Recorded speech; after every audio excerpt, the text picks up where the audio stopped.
మంచిదండి. ఈ యొక్క పునరుద్ధరణ దినాన కన్న తండ్రి అయిన దేవుణ్ణి ఆత్మతోనూ సత్యంతోనూ ఆరాధించడానికి కూడి వచ్చినటువంటి సహోదరులకి సహోదరులకి నా హృదయపూర్వక వందనాలు తెలియజేస్తున్నాను.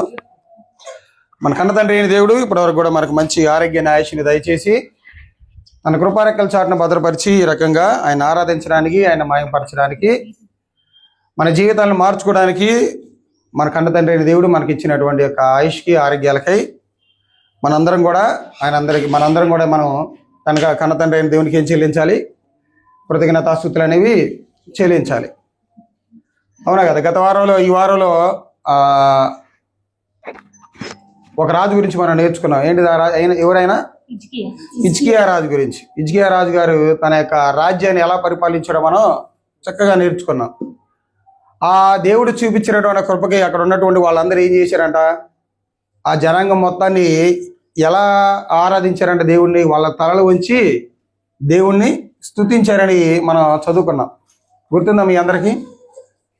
దేవుడు ఆ యొక్క అన్య రాజుల నుంచి కానివ్వండి, ఆ బలిపీఠాలు పడగొట్టడాన్ని బట్టి కాబట్టి, కొండ స్థలాలను పడగొట్టడాన్ని బట్టి కానివ్వండి, వాళ్ళందరూ కూడా దేవుని చూపించినటువంటి ఆ కృపకి వాళ్ళందరూ కూడా తలలు వంచి దేవుణ్ణి స్తుతి గీతాలు పాడారంట. ఎందుకంటే వారి జీవితంలో జరిగినటువంటి ఆ యొక్క ఆనందకరమైనటువంటి సందర్భాన్ని బట్టి. మరి మనకు కూడా జరుగుతున్నాయి మన జీవితాలు అంటే ప్రతిరోజు జరుగుతున్నాయి. కాబట్టి మనం కూడా ఏం చెల్లించాలి? మన తలలు వంచి మనం కూడా దేవునికి ఏం చెల్లించాలంటే కృతజ్ఞతలు చెల్లించాలి. కాబట్టి ప్రతి ఒక్కరికి జ్ఞాపకం ఉంచుకోండి. ప్రతిరోజు కూడా దేవుని జ్ఞాపకం చేసుకుంటూ, దేవునికి ప్రార్థిస్తూ, దేవుడు చేస్తున్నటువంటి మేలులకే మనందరం కూడా కృతజ్ఞతాస్తుతులు అనేవి చెల్లించాలి.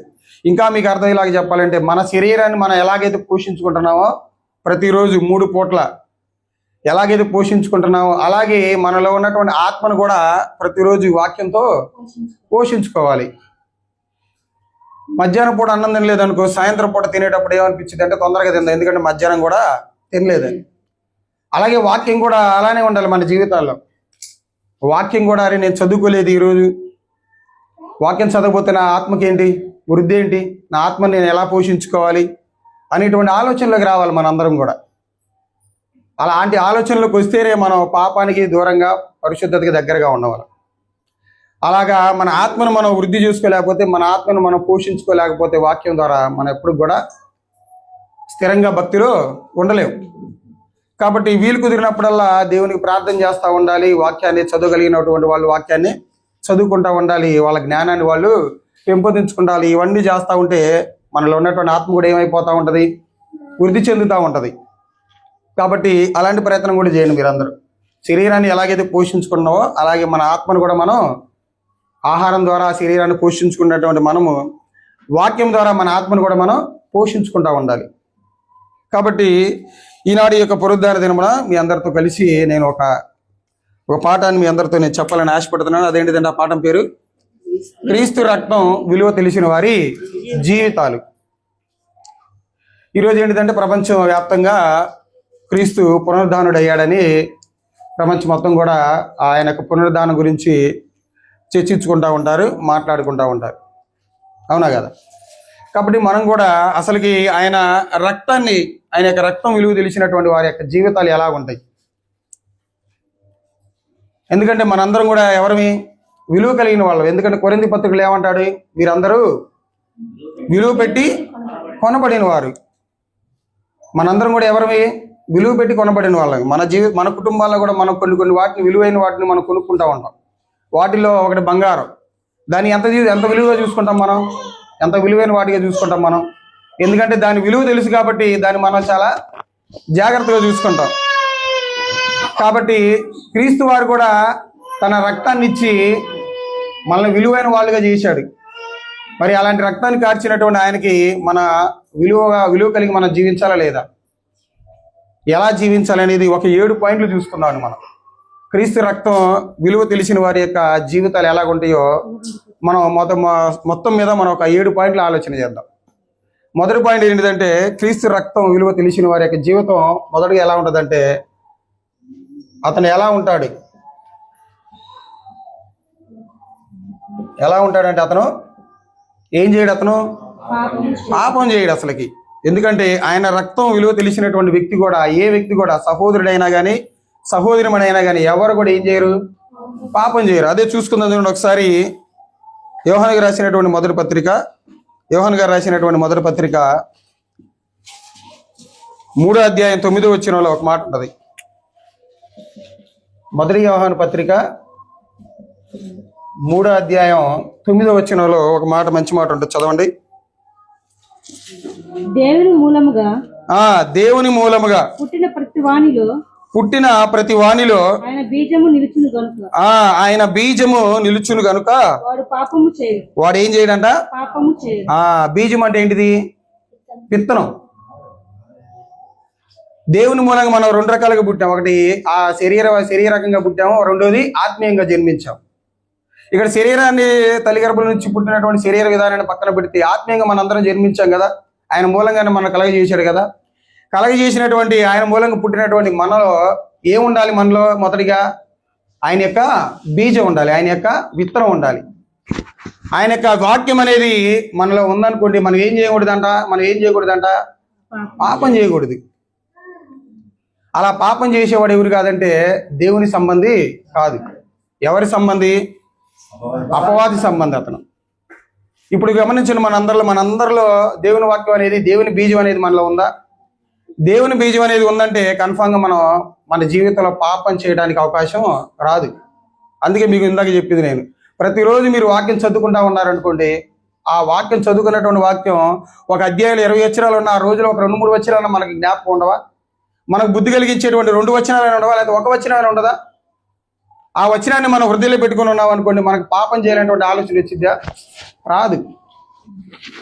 ఏ వ్యక్తికైనా కానీ రోజు బైబిల్ చదువుతున్నాడు అనుకోండి, ఆ వ్యక్తికి పాపం చేసేటువంటి ఆలోచన రాదు. అలా వచ్చిందంటే, పాపం చేయలేనటువంటి ఆలోచన వచ్చిందంటే అతను మనిషే కాదు. అందుకనే చెప్తుంది, ఏవుడైనా కానీ దేవుని యొక్క బీజం అనేది అతనిలో ఉందనుకోండి, దేవుని యొక్క వాక్యం అనేది అతనిలో ఉంటే అతను ఏం చేయడంట? పాపం చేయడు. పాపం చేసిన వాడు దేవుని వలన పుట్టినవాడు కాడు అని దేవుడి వాక్యం మనకి ఇక్కడ క్లియర్గా సెలవిస్తూ ఉంది. మరి మనం దేవుని మూలంగా పుట్టిన వారిలో మనం ఉన్నావా, లేకపోతే అపవాది సంబంధులుగా మనం ఎదుగుతున్నాం అనేది జ్ఞాపకం చేసుకోండి. పాపం చేయడం ఎంత? 5 నిమిషాలు, 5 సెకండ్లు, లేకపోతే 10 సెకండ్లు. దాని తర్వాత వచ్చేటువంటి ప్రయాస అనేది మన జీవితాంతం అనుభవించాల్సినటువంటి ఆ విధానంలోకి పడిపోతాం మనం. చాలా మంది కూడా చూడండి, చాలా రకాలుగా వారి యొక్క పాపాన్ని, క్రియలు అనేవి రహస్యంగా జరిగిస్తూనే ఉంటారు. ఏమనుకోని వాళ్ళు, నాకేమీ జరగట్లేదుగా, నాకేమీ అనారోగ్యం పాలవట్లేదు కదా, నేను ఇంకా అందరిలాగే ఆరోగ్యంగా జీవిస్తూ ఉంటున్నాను కదా అనుకుంటూ ఉంటారు. ఎందుకంటే వాళ్ళు ఎలా ఉంటారంటే, ఇదిగో ఈయన రక్తాన్ని విలువ తెలియలేదు వాళ్ళకి. అలా తెలియని వాళ్ళు ఏం చేస్తారంటే పాపాన్ని చేయడానికి అవకాశం ఉంటుంది. అందుకే రోమపత్రికలు కూడా ఒక మాట అంటాడు చూడండి. రోమపత్రిక 6వ అధ్యాయం మొదటి 2 వచనాలు చదవండి. 6వ అధ్యాయం మొదటి 2 వచనాలు. అలాగైనా ఏమందుము? కృప విస్తరింపవలనని పాపమందు నిలిచియుందుమా? అట్లన రాదు. పాపము విషయమై చనిపోయిన మనము ఇక మీదట ఎలాగ దానిలో జీవిస్తాము? పాప విషయం మనందరం మరణించాం కదా. కృప విస్తరిస్తుందిలే, నేను ఎంత పాపం చేసినా కానీ నాకేం జరగట్లేదులే, నాకు ఎలాంటి ఇబ్బంది జరగట్లేదులే, ఎలాంటి ఇబ్బందులు రావట్లేదులే అనుకుని నువ్వు కృప విస్తరిస్తుందని నీ పాపాన్ని నువ్వు జరిగించుకుంటా వెళ్ళావనుకో, ఏమంటున్నాడు కిందకు వచ్చేసరికి?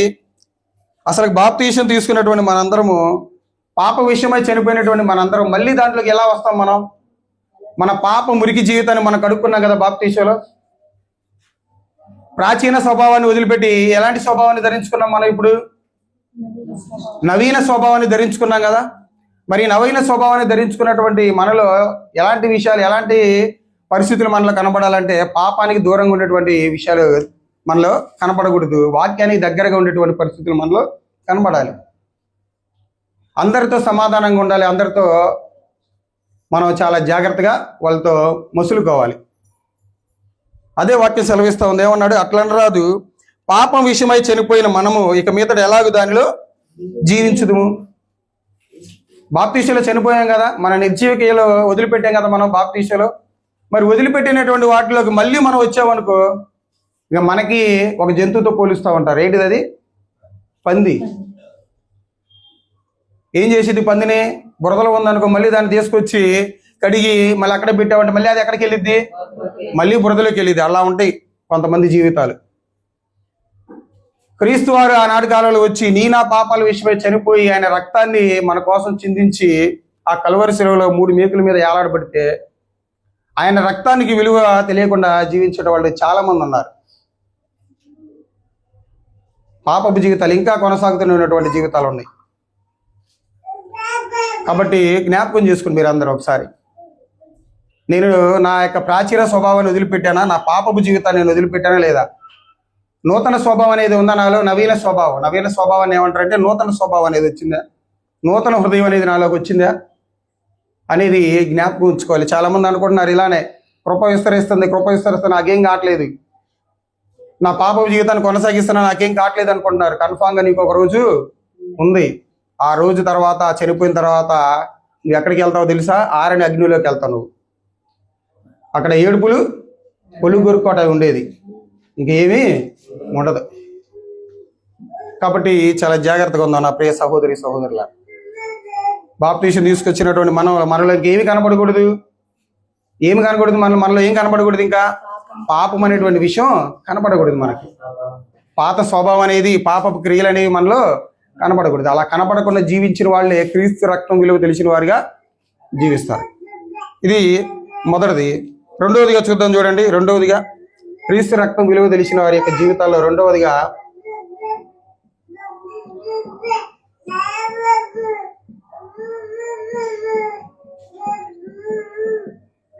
ఎలా జీవిస్తాడంట? పవిత్రంగా జీవిస్తాడు. ఒకసారి హెబ్రీలకు రాసిన పత్రిక 12వ అధ్యాయం, హెబ్రీలకు రాసినటువంటి పత్రిక 12వ అధ్యాయం 14వ వచనం చదవండి ఒకసారి. అందరితో సమాధానమును పరిశుద్ధతయు కలిగి ఉండుటకు ప్రయత్నించుడి. పరిశుద్ధత లేకుండా ఎవడను ఏం చేయలేడంట? ప్రభువుని చూడలేడంట. కాబట్టి క్రీస్తు రక్తం విలువ తెలిసిన వారి యొక్క జీవితం ఎలా ఉంటుందంటే ఎప్పుడు కూడా తన జీవితాన్ని ఎలా ఉంచుకుంటాడు? పవిత్రంగా, పరిశుద్ధంగా ఉంచుకుంటాడు. ఎందుకంటే పాపం అనేటువంటి లోకంలో జీవిస్తున్నటువంటి మనలో పాపపు ఆలోచనలని, పాపపు క్రియలని మన కంటికి కనపడుతున్నా కానీ మనం ఏం చేయాలంటే మన శరీరాన్ని మనం అదుపులో ఉంచుకొని ఆ పాపానికి మనం ఎలా ఉండాలి? దూరంగా ఉండి మన జీవితాన్ని పరిశుద్ధతలోకి నడిపించుకోవాలి. ఇప్పుడు మనకి చెరువుల్లో ఒక పువ్వు కనపడతా ఉంటది. ఏం పువ్వు అది? కలువ పువ్వు, తామర పువ్వు ఉంటది కదా. ఆ తామర పువ్వు బురద కాలంలోనే మొలిచేది, కానీ అది బురద అంటించుకుంటుందా? దాన్ని పీకిన తర్వాత ఎలా ఉంటుంది? అది చాలా స్వచ్ఛంగా ఉంటుంది. అది అవునా కదా? ఎంత స్వచ్ఛంగా ఉంటుంది అంటే, ఎంత క్లియర్గా ఉంటుంది అంటే తెల్లగా ఉంటుంది. కానీ అది ఎక్కడ ఉండేది? బురదలోనే. మనం కూడా ఈ పాపపు లోకంలో జీవిస్తూ ఉన్నాం, పాపపు మనుషుల మధ్య జీవిస్తూ ఉన్నాం. ఆ జీవిస్తున్నప్పుడు మన పరిశుద్ధతను మనం ఏం చేయకూడదు? కోల్పోకూడదు మన క్రియల ద్వారా. ఆనాటి కాలంలో లోతు గారు కూడా ఏం చేశాడు? ఎలాంటి వ్యక్తుల మధ్య జీవించాడు? ఆయన పాపుల మధ్య కదా జీవించింది. అయినా కానీ ఆ పాపానికి ఆయన ప్రేరేపణ పడ్డాడా? తన పవిత్రతను ఏమైనా కోల్పోయాడా? కోల్పోలేదు. అలా జీవించుకుంటానే వాళ్ళని మార్చడానికి ప్రయత్నం చేసుకుంటా వచ్చాడు. తనను మాత్రమే కాదు, తనకు పుట్టినటువంటి కుమార్తెను కూడా చాలా పరిశుద్ధంగా పెంచుకున్నాడు. ఆయన చాలా పవిత్రంగా పెంచుకున్నాడు. ఎటు చూసిన పాపం, వాళ్ళు ఎక్కడికి వచ్చినా పాపం. ఆయన కనపడుతున్నా కానీ ఆయన ఏం చేయలేకపోయాడు? పాపాన్ని చేయలేకపోయాడు. మరి అలాంటి ఫీలింగ్స్ వస్తున్నాయా? పాపానికి ఎమ్మటే మన పాపానికి ఎమ్మటే పడిపోతున్నావు కనపడంగానే చేయాలనేటువంటి ఆలోచన వస్తుందా? అలా వస్తుందంటే నీలో పరిశుద్ధత లేదు, నీలో పవిత్రత లేదు. ఎందుకంటే నీకు క్రీస్తు రక్తం విలువ తెలిసిన వారి జీవితంగా లేదు నీ జీవితం అనేది. ఎందుకంటే ఎలాంటి రక్తం ద్వారా మనం ఈ సంఘంలోకి వచ్చాం? ఎలాంటి రక్తం అది? చూడండి, చెప్తాడు 1 పేతురు పత్రికలో మీరు ఎలాంటి రక్తం ద్వారా రక్షింపబడ్డారనేది. 1 పేతురు పత్రిక 1వ అధ్యాయం 18-19 వచనాల్లో ఉంటది. పేతురు గారు రాసినటువంటి 1 పత్రిక. పితృపారంపర్యమైన మీ వ్యర్థ ప్రవర్తనను విడిచిపెట్టినట్లుగా వెండి బంగారముల వంటి క్షయ వస్తువుల చేత మీరు విమోచింపబడలేదు. కానీ మనల్ని దేవుడు బంగారం ద్వారా కొనలా, వెండి ద్వారా కొనలా, విలువైనటువంటి వైడూర్యాల ద్వారా మనల్ని రక్షింపలేదు. దేని ద్వారా రక్షించాడంటే ఆయన మనల్ని అమూల్యమైన రక్తము చేత అమూల్యమైన రక్తము చేత అనగా నిర్దోషమును నిష్కలంకమునకు గొర్రె పిల్ల వంటి క్రీస్తు రక్తము చేత విమోచింపబడితిరని మీరు ఎరుగుతారు కదా, మీకు తెలుసు కదా. నేను వెండి ద్వారా రక్షింపబడలేదు, బంగారం ద్వారా రక్షింపబడలేదు. నా రక్షణకు కారణం ఎవరో తెలుసా? ఒక స్వచ్ఛమైనటువంటి ఎలాంటి పాపపు ఆలోచనలు రానటువంటి ఒక గొర్రెపిల్ల అనేది నా జీవితం కోసం, నేను బ్రతికుండడం కోసం చనిపోయింది. ఆయన ఎలా జీవించాడు? చాలా పరిశుద్ధంగా, పవిత్రంగా తన జీవితంలో ఎక్కడా కూడా పాపం లేకుండా జీవించుకుంటూ వచ్చాడు. అందుకే అలా జీవించుకుంటూ వచ్చిన ఆయన అలాంటి స్వచ్ఛమైనటువంటి రక్తాన్ని మన పాప నిమిత్తం ఆయన కలువరి శిలువలో బలియాగం జరిగించాడు. అయినా కానీ మనలో ఏమైపోతుందంటే అదే పాపపు క్రియలు, అదే పాపపు ఆలోచనలు. అందుకనే మన జీవితాన్ని ఎప్పుడు కూడా ఎలా ఉంచుకోవాలంటే పరిశుద్ధంగా, పవిత్రంగా ఉంచుకోవాలి. ఆయన ఎలాగైతే కాపాడుకున్నాడో అలాగా మనం కూడా మన జీవితాన్ని పరిశుద్ధంగా, పవిత్రంగా కాపాడుకోవడానికి మనందరం కూడా కలిసి ప్రయత్నం చేయాలి. ఎందుకంటే పరిశుద్ధత లేకుండా ప్రభువుని ఎవరు చూడలేరు. నువ్వు పరిశుద్ధంగా, పవిత్రంగా, నీతిగా, యథార్థంగా నీ జీవితాన్ని నువ్వు కొనసాగిస్తున్నావంటే నువ్వు దేవుని చూసిన వాడివే. ఎందుకంటే ఆయనలో ఆ క్రియలు ఉంటాయి కాబట్టి, నీలో కూడా అవి ఉన్నాయి కాబట్టి నువ్వు దేవుని స్వభావం నీలో ఉన్నట్టే. ఇంకా దేవుని స్వభావం ఏంటిది? ఆయనలో పాపం ఉంటుందా? పాపానికి చోటు ఉంది ఆయన దగ్గర? పరిశుద్ధతకి, పవిత్రతకి, నీతికి, యథార్థతకి, సమాధానానికి, శాంతికి, వీటన్నిటికీ ఉన్నాయి. ఇవన్నీ నువ్వు కలిగి ఉన్నావంటే నువ్వు దేవుణ్ణి చూసినవాడు. ఎందుకంటే దేవుని లక్షణాలు అవి కాబట్టి అలాంటి లక్షణాలు కలిగి జీవించామనుకో మనం క్రీస్తు రక్తానికి విలువ కలిగినటువంటి వ్యక్తులాగా మనం జీవిస్తున్నట్టే, మన జీవితాలు అలా కొనసాగుతున్నట్టే. కాబట్టి ఇది 2వ పాయింట్. తర్వాత 3వ పాయింట్గా చూద్దాం. చూడండి, క్రీస్తు రక్తం విలువ తెలిసిన వారి యొక్క జీవితం ఎలా ఉంటుందో.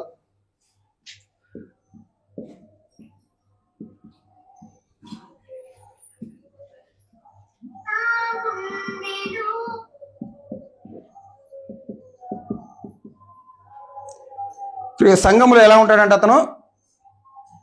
అతని యొక్క జీవితం కానీ వారి యొక్క జీవితం కానీ ఎలా ఉంటుందంట? ఐక్యతగా ఉంటారంట. ఎఫెసీయులకు రాసిన పత్రిక 4వ అధ్యాయం మొదటి 3 వచనాలు చదవండి. కాబట్టి మీరు సమాధానమును బంధము చేత ఆత్మ కలిగించు ఐక్యమును కాపాడుకొనుట యందు శ్రద్ధ కలిగిన వారై ప్రేమతో ఒకరినొకడు సహించుచు మీరు పిలువబడిన పిలుపునకు తగినట్లుగా దీర్ఘశాంతముతో కూడిన సంపూర్ణ వినయముతోను సాత్వికముతోను నడుచుకొనవలెనని ప్రభువును బట్టి ఖైదీనైన నేను మిమ్మును బతిమాలుకొనుచున్నాను. సంఘంలో ఉన్నటువంటి వ్యక్తి ఐక్యత కలిగి జీవిస్తాడు. క్రీస్తు రక్తం విలువ తెలిసినటువంటి ఒక సహోదరుడు కానివ్వండి, సహోదరుమణి కానివ్వండి, సహోదరులందరితో ఎలా ఉంటాడంటే ఐక్యతగా ఉంటాడు. ఐక్యతగా ఉన్నటువంటి వ్యక్తులు ఏముండదు, ఐక్యత అందరూ ఐక్యం కలిగి ఉండాలి, అందరూ ఒకే మనస్తత్వం కలిగి ఉండాలి, అందరూ క్షేమంగా ఉండాలి, దేవునిలో కొనసాగాలి అని కోరుకునేటువంటి వ్యక్తిలో ఏముండదంటే దుష్క్రియలు ఉండవు, కుళ్ళు ఉండదు, కుతంత్రం ఉండదు, భేదాలు ఉండవు, ఎలాంటి భిన్నాభిప్రాయాలు అనేవి ఉండవు. ఐక్యత కోల్పోయినటువంటి వ్యక్తిలోనే ఏదో ఒక విభజించాలి, పాలించాలి అనేటువంటి ఆలోచన వస్తుంది. కాబట్టి ప్రతి ఒక్క సహోదరులో, ప్రతి ఒక్క సహోదరి మనలో సంఘంలో ఒకరి ఎడలో ఒకరు ఎలా ఉండాలంటే ఐక్యత కలిగి ఉండాలి. కానీ ఇప్పుడు ఉన్నటువంటి క్రీస్తు సంఘాల ఐక్యత అనేది లేదు. మన ముందు బాగానే మాట్లాడుతున్నారు, మనం వెళ్ళిపోయిన తర్వాత మన గురించి ఎన్నో రకాలుగా చెప్పుకొని ఒక తప్పుడు అభిప్రాయంలోకి తీసుకొస్తా ఉన్నారు. లోకస్తులను చూడండి, ఒక లారీ అసోసియేషన్ వాళ్ళకి ఒక సంఘం ఉంది, అవునా కదా? ఒక బస్సులో నడిపే వాళ్ళకి ఒక అసోసియేషన్ ఉంది, ఒక స్కూల్ నడిపే వాళ్ళకి ఒక అసోసియేషన్ ఉంది, వాళ్ళ ఐక్యత ఉంది, వాళ్ళ ఒక కమిటీ మెంబర్ ఉంటాడు, అతను చెప్పినట్టుగా అతను మిగతా వాళ్ళందరూ కూడా నడవాలి. మరి సంఘాల్లో ఉందా? క్రీస్తు తన రక్తం కార్చి చిందించినటువంటి రక్తంలో ఉన్నటువంటి కొనసాగుతున్నటువంటి వాళ్ళందరికీ ఐక్యత ఉందా అంటే లేదు. ఎవరి ఆలోచనల వల్ల, ఎవరి ఉద్దేశాలు వాళ్ళవి. వాళ్ళకన్నా కానీ ఇతరుల మీద పగ తీర్చుకొని లేనిపోని మాటలు చెప్పి రకరకాలుగా ఇబ్బంది పెట్టేటువంటి వాళ్ళు ఎక్కువైపోతున్నారు సమాజంలో. మరి లోకస్తుల కన్నా కానీ ఘోరంగా తయారైనటువంటి వాళ్ళు ముందు కనబడుతున్నారు మనకి. కాబట్టి ఈ వచనం ద్వారా మనం ఏం నేర్చుకోవాలంటే ఎలా ఉండాలంటే మనం సంఘంలో ఉన్నటువంటి వాళ్ళందరూ కూడా ఐక్యతగా ఉండాలి. అందరు కూడా వారి వారి బాధలు పంచుకుంటా, వారి వారి కష్టాల్ని ఇష్టాల్ని సుఖదుఖాలను పంచుకుంటా ఉంటే అదే ఐక్యత కలిగినటువంటి సంఘం. ఇలాంటి ఐక్యత ఉందనుకోండి, అది ఎలా ఉంటుందంటే అది కీర్తన గ్రంథంలో చెప్తాడు, సహోదరుల ఐక్యత కలిగి ఉండుట ఎంత మేలు ఎంత మనోహర. ఐక్యత కలిగి ఉంటే అక్కడ ఏముంటదంట, మేలు ఉంటదంట. ఐక్యత కలిగితే అది ఎలా ఉంటదంట, చూడటానికి ఆ వాతావరణం ఎలా ఉంటదంట, మనోహరంగా ఉంటుంది, చూడడానికి చూడదగ్గగా ఉంటుంది. ఇప్పుడు కొత్తగా పెళ్ళినటువంటి ఆ జంటను చూసి కానీ ఎలా ఉంటుంది, అబ్బా వీళ్ళిద్దరూ చూడ చక్కగా అన్నారంటారు. అలాగే ఐక్యత కలిగి మనం ఉన్నాం అనుకో, అందరూ ఒక మాట మీదే ఉన్నాం అనుకో, ఒకే విధానంలో కొనసాగుతున్నాం అనుకో, ఒకళ్ళంటే ఒకళ్ళు హెచ్చు తగ్గులుగా కాకుండా అందరూ సమానంగా ఉన్నాం అనుకో, అదే ఐక్యత కలిగినటువంటి సంఘం, అదే మనోహరం కలిగినటువంటి సంఘం. చాలా మధురానుభూతిగా ఉండిద్దండి ఆ సంఘాన్ని చూస్తే. కానీ అలాంటి సంఘాలు చూసి ఏడ్చే వాళ్ళు ఎంతమందో, కుళ్ళుకునే వాళ్ళు ఎంతమంది, ప్రార్థనలు చేసేవాళ్ళు ఎంతమంది, ఎప్పుడెప్పుడు మా కళ్ళకే ఆనందం వచ్చే రోజులు ఎప్పుడు కనపడతాయి అని చూస్తూ ఉన్నారు. ఇంకేడ ఉంటుంది ఐక్యత? కాబట్టి క్రీస్తు రక్తం విలువ తెలిసిన వారి యొక్క జీవితం ఎలా ఉంటుందంటే, అతను సంఘంలో ఎలా ఉంటాడు, అందరితో ఐక్యంగా ఉంటాడు. తన కుటుంబంలో ఉన్నటువంటి తన తల్లి తండ్రి అన్న తమ్ముడు భార్య భర్తలు ఎలాగైతే ఐక్యంగా ఉండి ఒకే మాట మీద ఉండి ఎలాగైతే కొనసాగుతాలని కోరుకుంటాడో, సంఘంలో ఉన్నటువంటి వ్యక్తి కూడా అలా కోరుకోవాలి. మనందరూ ఒక మాట మీద ఉండాలి, ఒక మాట మీద మనం కొనసాగాలని. అది 3వ పాయింట్. 4వ పాయింట్ కూడా చూద్దాం. చూడండి, క్రీస్తు రక్తం విలువ తెలిసిన వారి యొక్క జీవితాల్లో తెలిసినటువంటి వ్యక్తుల యొక్క జీవితాలు ఎలా ఉంటాయి అంటే, సహోదరులను ఏం చేస్తాడంటే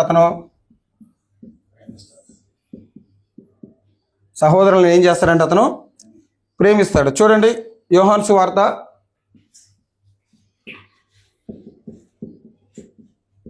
13వ అధ్యాయం 34-35. మీరు ఒకరినొకరు ప్రేమింపవలెనని ప్రేమింపవలెనని కొత్త ఆజ్ఞ ఇచ్చుచున్నాను.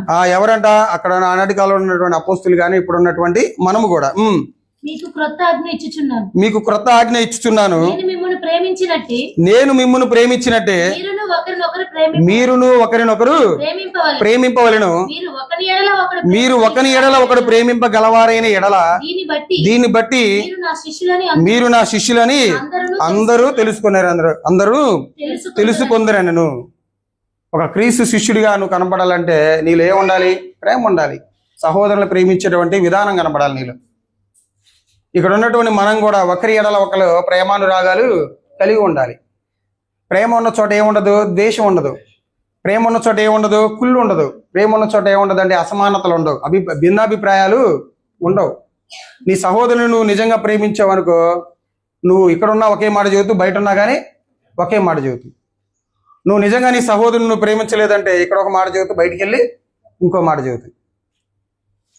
ఇక నీకు అబద్ధికుడికి తేడా ఏముంది? నీకు అపవాదికి తేడా ఏముంది?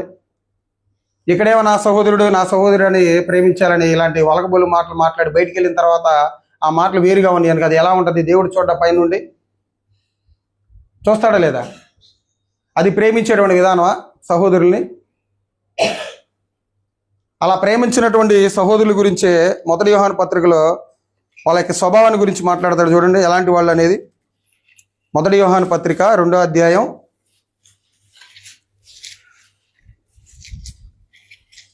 1 యోహాను పత్రిక 2వ అధ్యాయం 9వ వచనంలో, వెలుగులో ఉన్నామని చెప్పుకొనుచు తన సహోదరుని ద్వేషించువాడు ఇప్పటి వరకును చీకటిలోనే ఉన్నాడు.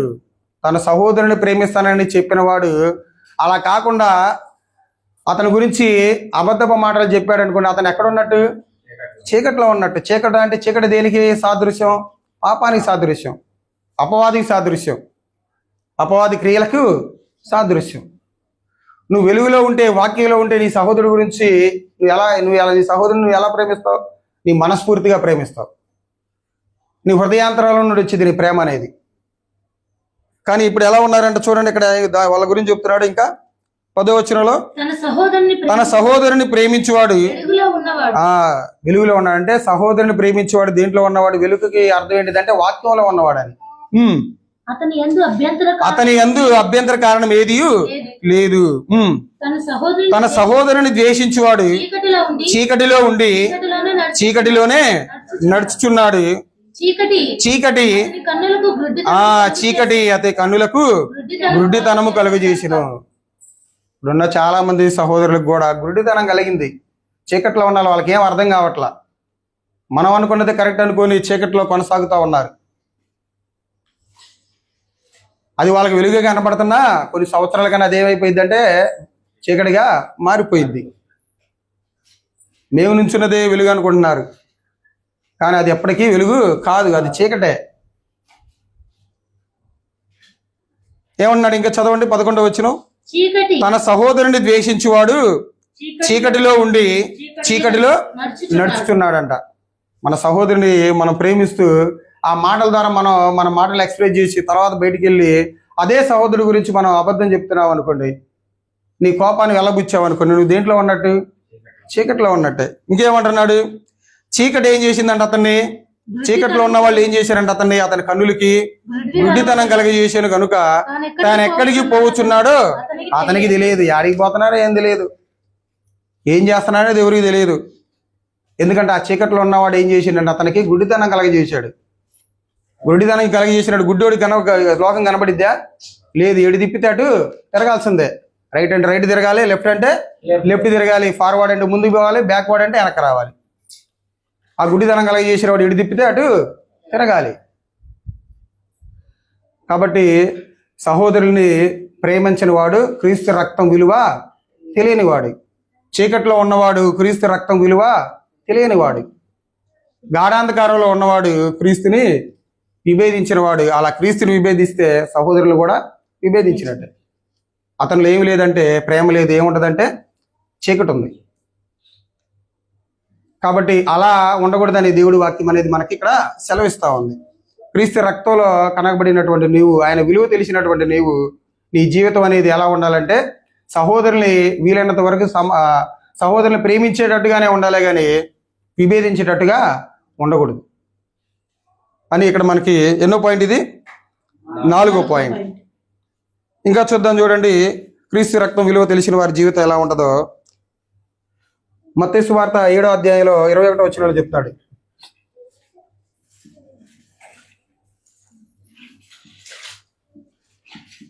ప్రభువా ప్రభు అని నన్ను పిలిచి ప్రతివాడును పరలోక రాజ్యంలో ప్రవేశింపడు గాని పరలోకమందున నా తండ్రి చిత్త ప్రకారం చేయవాడు ప్రవేశించును. ఏమనిస్తుంది సెలవా వాక్యం? 7వ అధ్యాయం 21వ వచనం. ప్రభువా ప్రభు అని నన్ను పిలుచు ప్రతివాడును పరలోక రాజ్యము చేరుడు గాని ఆయన చిత్తము, భూమి మీద ఆయన చిత్తం ఏదైతే ఉందో ఆ చిత్తాన్ని జరిగించేవాడే పరలోక రాజ్యంలో ప్రవేశిస్తాడు. పరలోక రాజ్యంలో ప్రవేశిస్తాడు. ప్రతిరోజు మనం మన జీవితంలో ఉన్నటువంటి ఆ యొక్క పాప రోగాన్ని మనం పోగొట్టుకోకుండా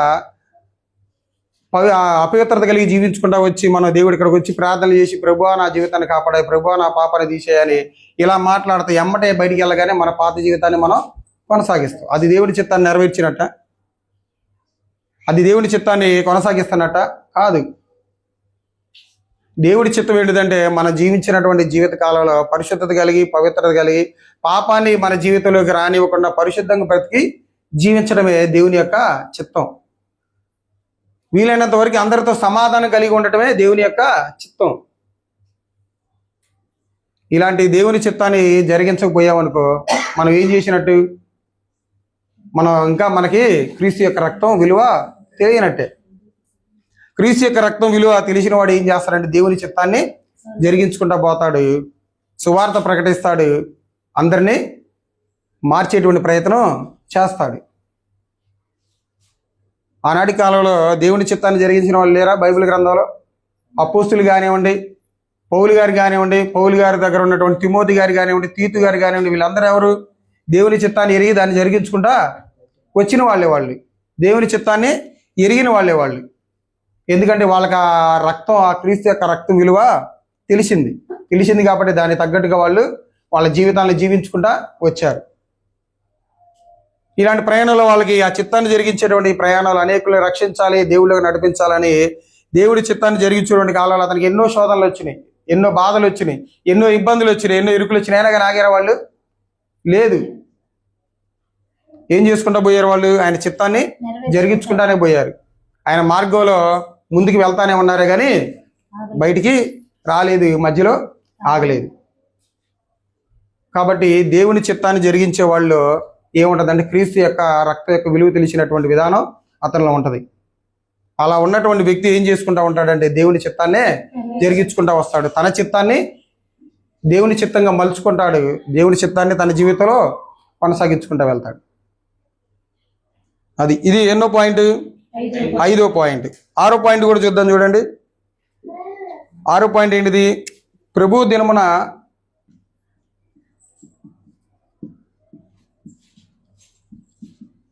దినమున సంఘముగా కూడతారు.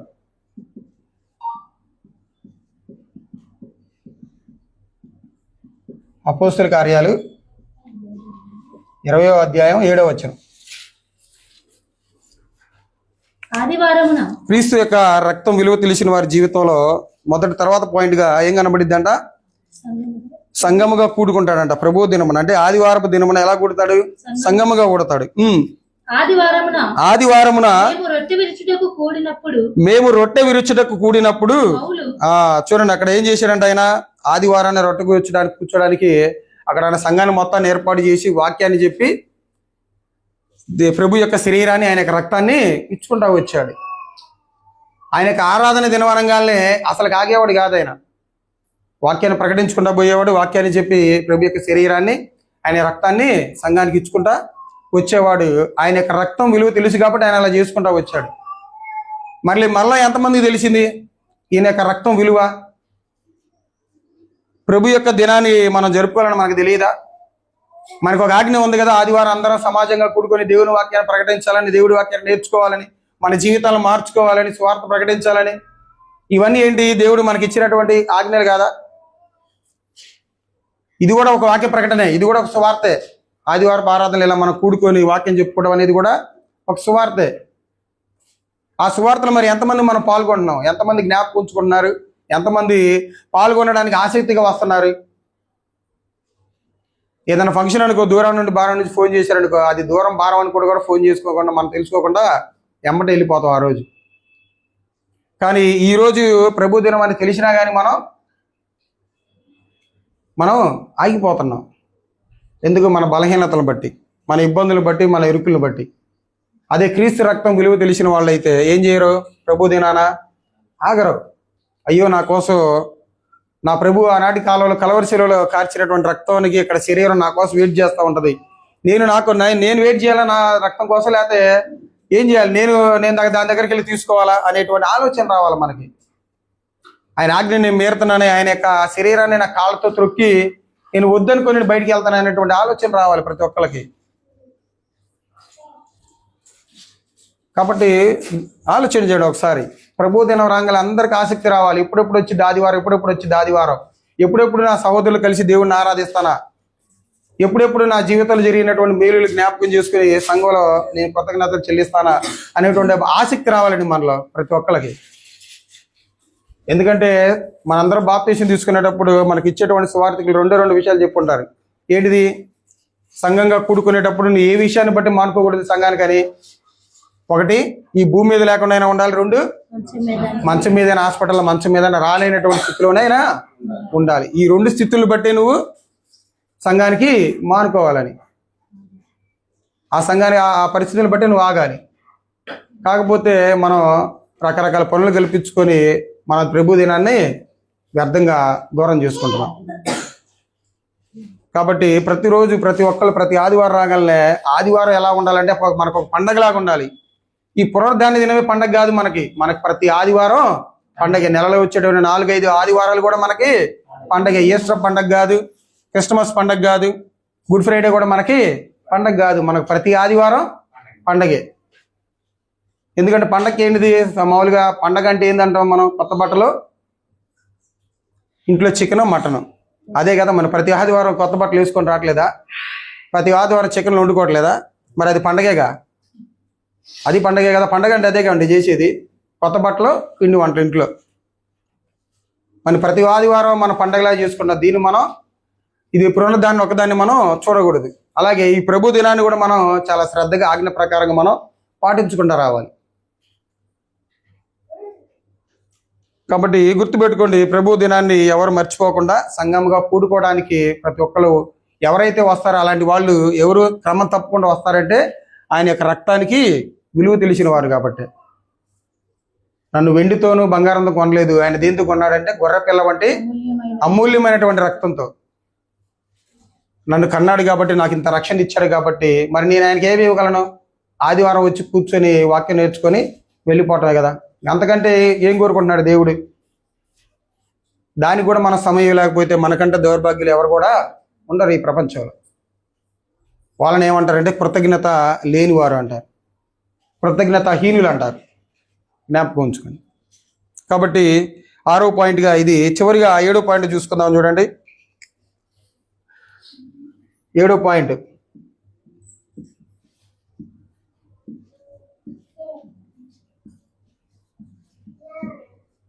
ప్రతి ఆదివారమున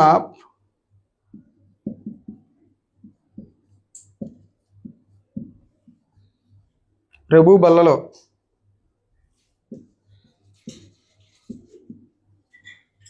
బల్లలో పాల్గొని జ్ఞాపకం చేసుకుంటాడు.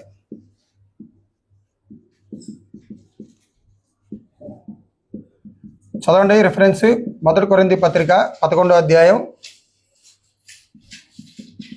1 కొరింథీ పత్రిక 11వ అధ్యాయం 23 నుంచి 26. ప్రభు వలన పొందితిని, ప్రభు అయిన యేసు తాను అప్పగింపబడిన రాత్రి ఒక రొట్టెని ఎత్తుకొని కృతజ్ఞతాస్తుతులు చెల్లించి దానిని విరిచి, ఇది మీ కొరకైన నా శరీరము, నన్ను జ్ఞాపకం చేసుకున్నట్టుకై దీనిని చేయడని చెప్పాను. ప్రతి ఆదివారం ఆయన జ్ఞాపకం చేసుకుంటే ఇవన్నీ చేసుకుంటూ వస్తుంది. ప్రభు యొక్క శరీరం కానివ్వండి, ఆయన యొక్క రొట్టె కానివ్వండి. రాని వాళ్ళందరూ దేన్ని ఏం చేసుకోవట్లేదు? దేవుణ్ణి, క్రీస్తుని జ్ఞాపకం చేసుకోవట్లా. నిర్లక్ష్యంగా ఉన్న వాళ్ళందరూ ఏం చేస్తున్నట్టు? ఆయన్ని జ్ఞాపకం చేసుకోవట్లా. అశ్రద్ధగా ఉన్న వాళ్ళందరూ ఏం చేస్తున్నట్టు? ఆయన్ని జ్ఞాపకం చేసుకోవట్లా. ఏదో వచ్చిపోయేవారు అన్నట్టుగా ఉంటే అది ఆయన ఏం చేసినట్టు జ్ఞాపకం చేసుకోవట్లేదు. విలువ తెలియని వాడు ఇలానే ఉంటాడు. ఎలా ఉంటాడు? జ్ఞాపకం చేసుకోడు. ఒకనాడు ఆయన నా కోసం బలైపోయాడే కలవరి శిలువలో అని జ్ఞాపకం చేసుకుని వాడే ప్రభు దినాన ఆయన యొక్క రొట్టెకి, ఆయన యొక్క ద్రాక్షారసానికి దూరంగా ఉంటాడు. విలువ తెలియని వారి యొక్క జీవితాలు ఇలా ఉంటాయి. ఏం చేస్తారంటే జ్ఞాపకం చేసుకోడు. ఇంకా ఏమైనా జ్ఞాపకం చేసుకున్నట్టుగా దీనిని చేయనని చెప్పాను. ఆ ప్రకారమే ఆయన భోజనం అయిన పిమ్మట ఆయన పాత్రను ఎత్తుకొని, ఈ పాత్ర నా రక్తం వలనైనా క్రొత్త నిబంధన, మీరు దీనిలో త్రాగుడెప్పుడల్లా నన్ను జ్ఞాపకం చేసుకున్నట్టుకై. నీకోసం ఇక్కడ వెయిట్ చేస్తా ఉంది, నువ్వే జ్ఞాపకం చేసుకోవట్లేదు. ఇది వెయిట్ చేయడం సమంజసమేనా? మన కోసం మనం వెయిట్ చేయాలా? దీనికోసం ఎప్పుడెప్పుడు వచ్చింది, ఎప్పుడెప్పుడు తాగుతా? నేను శరీరాన్ని, రక్తాన్ని భుజించినటువంటి నేను పరిశుద్ధంగా, పవిత్రంగా ఆయన సువార్తను ప్రకటించేటువంటి వారిలాగా నేను ఎప్పుడు మారిపోతానని మనలాంటి ఆసక్తి రావాలి మనకి. అలాంటి జ్ఞానం కలగాలి మనకి. లోక సంబంధమైనటువంటి విషయాలు మనం చాలా జ్ఞానం కలిగి, యుక్తి కలిగి దాన్ని సంపాదించడానికి ఎంతో ప్రయత్నాలు చేస్తూ ఉంటాం, ఎంతో కష్టపడతా ఉంటాం. ఇది కష్టపడితే వచ్చింది కాదు కదా మనకి. మన కష్టపడితే వచ్చిందా? ప్రభు యొక్క శరీర రక్తం ఉచితంగా ఇచ్చాడు దేవుడు, ఉచితంగా ఇచ్చాడు. ఉచితంగా ఇచ్చిన దాన్ని డబ్బులు కట్టకుండా వచ్చి కూర్చోడానికి, వాక్యం విని ఆయన శరీరంలో రక్తంలో పాలుపంగులో ఉండడానికి ఏమైందండి? బాధ, ఇబ్బంది. ఏదైనా ఒకదాన్ని కొనాలనుకో, మనం దానికి ఎంతో కొంత వెల పెట్టుకుంటాం. ఇది అట్ట కొనేది కాదుగా, ఫ్రీగా ఇచ్చాడుగా దేవుడు నీకు రక్షణనే. ఏమైనా డబ్బులు ఇచ్చి ఇవ్వమన్నాడు? అదిగో నువ్వు ₹1,00,000 కట్ట, నువ్వు రక్షణలోకి రానుందా? కాబట్టి జ్ఞాపకం ఉంచుకున్న ప్రియ సహోదరి సహోదరుల, క్రీస్తు రక్తం విలువ తెలిసిన వారి యొక్క జీవితం ప్రతి ఆదివారం ఏం చేస్తారంటే దేవుణ్ణి జ్ఞాపకం చేసుకుంటాడు. అలానే ప్రతి ఆదివారం జ్ఞాపకం చేసుకోవడం అనేది రొట్టె ద్రాక్షరస విషయంలో. తర్వాత మిగతా రోజులన్నీ మర్చిపోవాలని ఏం కాదు, ప్రతిరోజు కూడా ఏం చేసుకుంటా ఉండాలి? ఆయన్ని జ్ఞాపకం చేసుకుంటా ఉండాలి. జ్ఞాపకం చేసుకునే ప్రతిగా ఏంటిదంటే మన నోటి మాట ద్వారా కాదు, ప్రార్థనతో పాటుగా వాక్యం చదువుకోవడం అనేది కూడా మనకు ఉండాలి. అలా ఉంటేనే, అలా జీవిస్తేనే ఆయన యొక్క రక్తానికి విలువ తెలిసినటువంటి వారిలాగా మనం ఉంటాం. ఇది మొత్తం మీద ఎన్ని పాయింట్లు మనం ఆలోచన చేసాం? 7 పాయింట్లు. ఏంటిది? క్రీస్తు రక్తం విలువ తెలిసిన వారి యొక్క జీవితాలు ఎలా ఉంటాయి? వారి జీవితాలు అతను పాపమే చేయడు. రెండోది, పవిత్రంగా పరిశుద్ధంగా అతను జీవిస్తాడు. మూడోది, సంఘంలో ఐక్యంగా ఉంటాడు అతను. సంఘం అంటే నా కుటుంబం, కుటుంబం అంటే సంఘం అనుకునే విధంగా ఉంటాడు అతను. తర్వాత సహోదరులు ఏం చేస్తాడు? తన తండ్రిని, తన తల్లి, తన భార్యని, తన పిల్లల్ని ఎలాగైతే ప్రేమిస్తాడో సంఘంలో ఉన్నటువంటి వాళ్ళని కూడా ఎలాంటి తారతమ్యం లేకుండా అలానే ప్రేమిస్తాడు. తర్వాత దేవుని చిత్తాన్ని నెరవేర్చుతాడు అతను. దేవుని చిత్తాన్ని నెరవేర్చేవాడే క్రీస్తు రక్తాన్ని విలువ తెలిసినటువంటి వ్యక్తి. ఆరవదిగా, ప్రభు దినాన్ని ఏం చేస్తాడంటే అతను సంఘముగా కూడుకుంటాడు. ప్రభు దినం ఎప్పుడెప్పుడు వచ్చిద్దా, ఎప్పుడెప్పుడు వచ్చి నేను ప్రభువుని ఆరాధిస్తానా, నా యొక్క గాత్రాల ద్వారా, నా మాటల ద్వారా సంఘం అందరితో కలిసి నేను ఆరాధిస్తాననేటువంటి ఆసక్తి కలిగి ఉంటాడు అతను. తర్వాత 7వది ఏంటిది? ప్రతి ఆదివారం ప్రభు బలలో పాల్గొని దేవుణ్ణి, క్రీస్తుని జ్ఞాపకం చేసుకుంటాడు. కాబట్టి ఇలాంటి లక్షణాలు కలిగి ఉన్నవాడే ఆయన విలువ తెలిసిన వాడు. ఇలాంటి లక్షణాలు లేకుండా జీవించేవాడు ఇది ఆదివారం వచ్చింది కదా అని కూడుకోవాలి కాబట్టి వచ్చారని మొక్కలు చూపించడానికి వచ్చి చూపిస్తే అది. అందుకని ఆనాటి కాలంలో, ఇజ్రాయెల్ కాలంలో ఒక ఆజ్ఞ పెట్టాడు వాళ్ళకి. ఏమని? మీరు పాపం చేసినప్పుడు బలులు అర్పించండి అని. దాన్ని వాళ్ళు హేతుగా చేసుకుని ఏం చేశారంటే బలి అర్పించడం, పాపం చేయడం, బలి అర్పించడం, పాపం చేయడం, బలి అర్పించడం. అందుకని దేవుడు ఏమన్నాడంటే, అసలు నా మందిరాన్ని రావడానికి ఎవడో మీకు అధికారం ఇచ్చింది?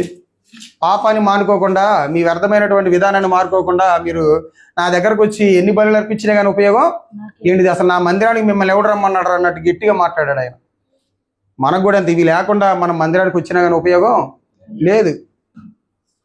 కాబట్టి ఈ యొక్క వాక్యం ద్వారా మనందరం కూడా, నాతో పాటుగా నేను కూడా హెచ్చరింపబడి ఇలా మన సంఘ క్షేమాభివృద్ధి కొరకై ఈ మాటలు మీరు అందరూ మనస్ఫూర్తిగా స్వీకరిస్తారని నా మాటలు తెలియజేస్తూ నా వాక్యాన్ని ముగిస్తున్నాను. ఇప్పటివరకు వాక్యం అందరికీ నా హృదయపూర్వక వందనాలు.